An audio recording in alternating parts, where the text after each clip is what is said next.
Dans cette section, nous nous concentrerons sur le câblage électrique.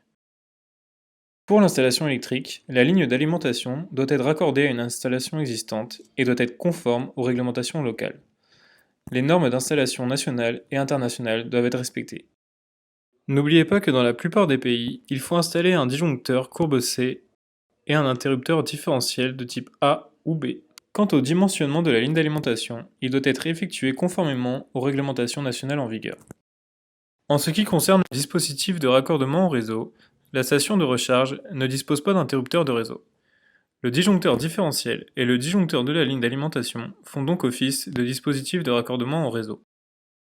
Pour réaliser l'installation électrique, il faut d'abord disposer de la quantité nécessaire de tuyaux pour acheminer le câblage du tableau électrique au chargeur.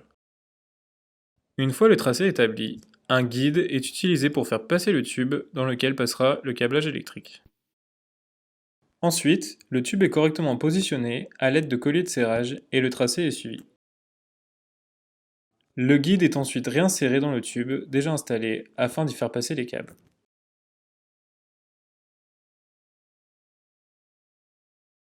Le raccordement électrique tient compte du fait que l'installation est monophasée ou triphasée. Si l'installation est monophasée, le câblage est raccordé comme suit. Le fil jaune à la terre, le câble bleu au neutre et le câble marron, ou dans ce cas gris, à la borne L. Si l'installation est triphasée, le câble jaune est connecté à la terre, le câble bleu au neutre, le câble marron à la phase R, le câble noir à la phase S et le câble gris à la phase T.